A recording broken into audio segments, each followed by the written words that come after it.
Gathered friends, listen again to our legend of Jesse Heck Creative. In this time, before time, we shall review Skull Basher and Skull Grinder from BIONICLE. Let's get to it. So here's Skull Basher. He is a really big guy. It's hard to fit him within frame, but we're going to do the best we can. I changed the colors, so try to keep up with that. He's supposed to be purple and a lot of black and stuff like that, but I changed him to brown and neon. So let's get to it and see what this guy looks like. First off, his face is different from the Skull Warrior. We're not going to see this mask reused all that much, but it's a really good mask. It kind of reminds me of like Hannibal Lecter or something, with like all the different, sort of like a weird kind of like face covering in a way. Kind of creepy, kind of weird. I like it a lot. The eyes are huge. I love that. These horns are really nice. They look pretty cool. He can, bash through something, but that's not why he's called Skull Basher. I also kept the, this kind of thing right here, this chest piece. It is purple a little bit, which harkens back to his original color scheme. I do like these bone pieces, and I've littered him with a lot of bone pieces on his shoulders, on his weapons, just to make him look a little more like the, sort of just stone characters, at least, on this.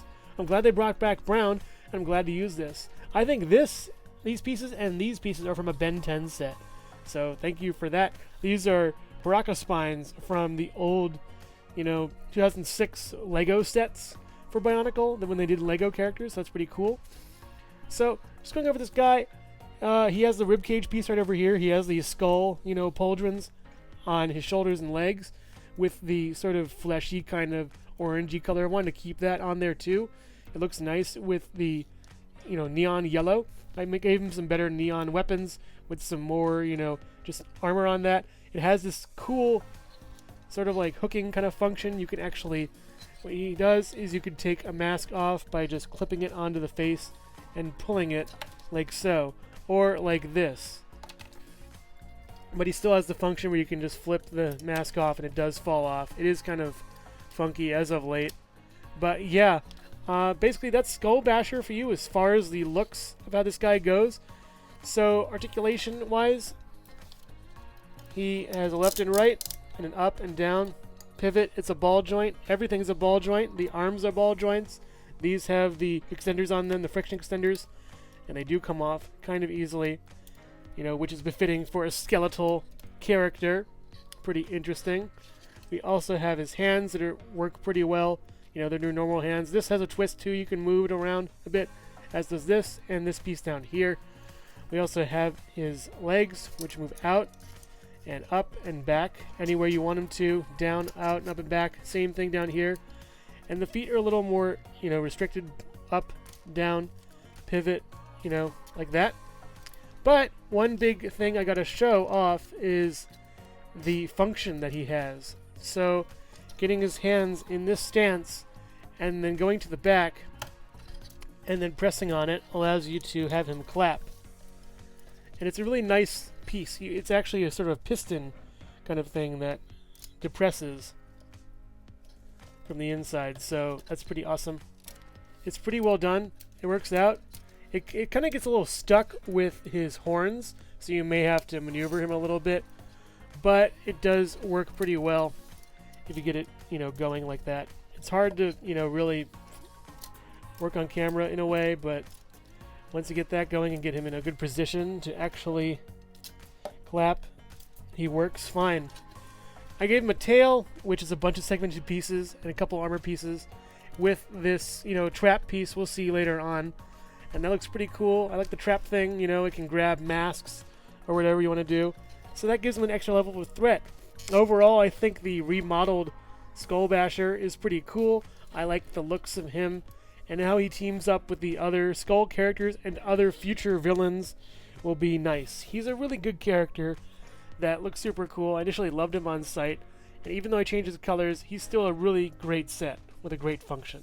Skull Basher's tail is around 10 inches long. Skull Basher stands at around 7.5 inches tall, almost 8 inches, maybe even 9, up to the tips of his horns.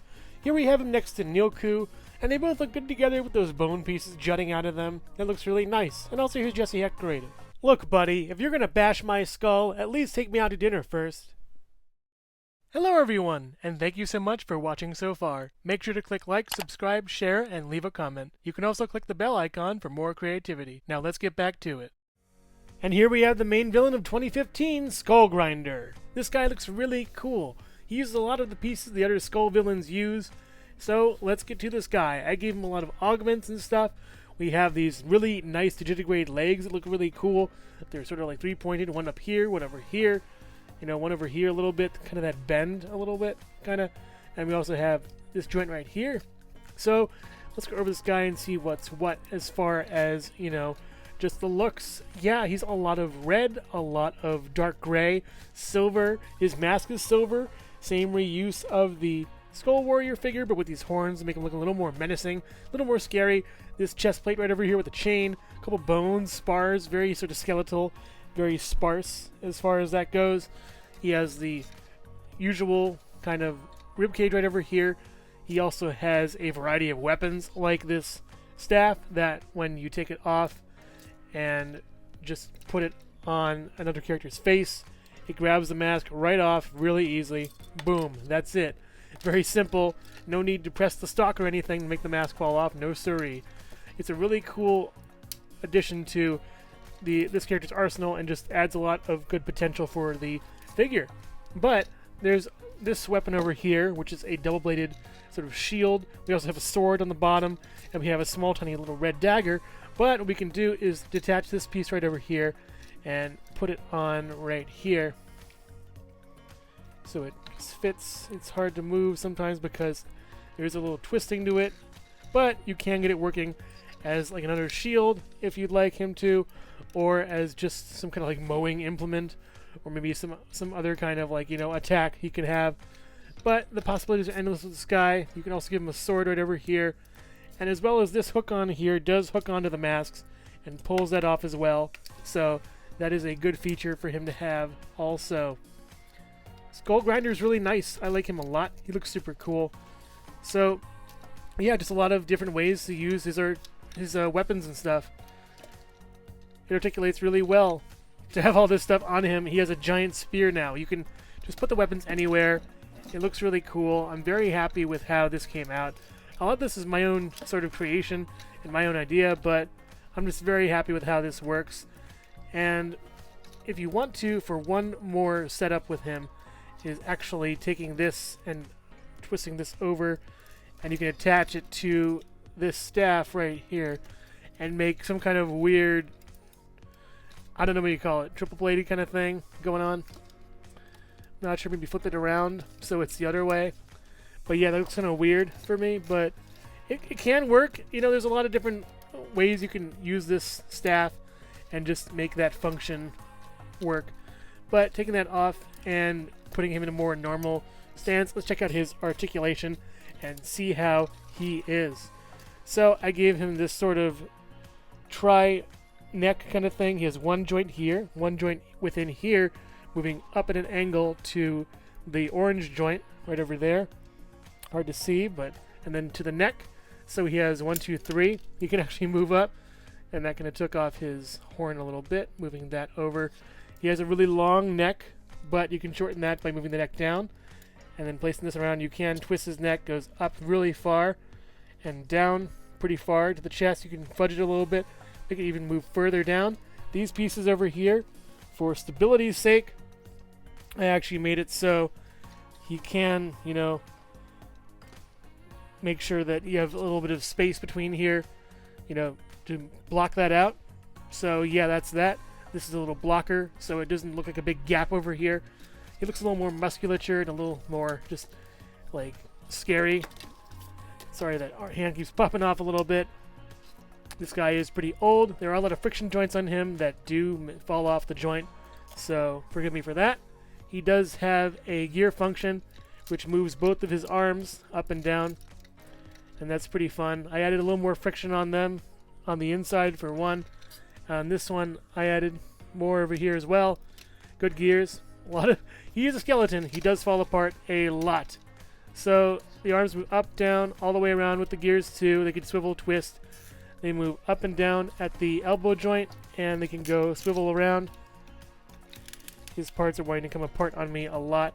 His wrist can go up and down and go all the way around.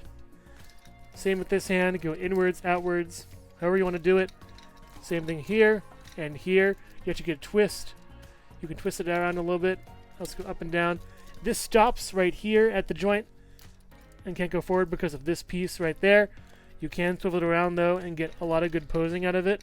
Get a really good crouch. And that looks really cool for this guy. He also has up and down and pivot back and forth.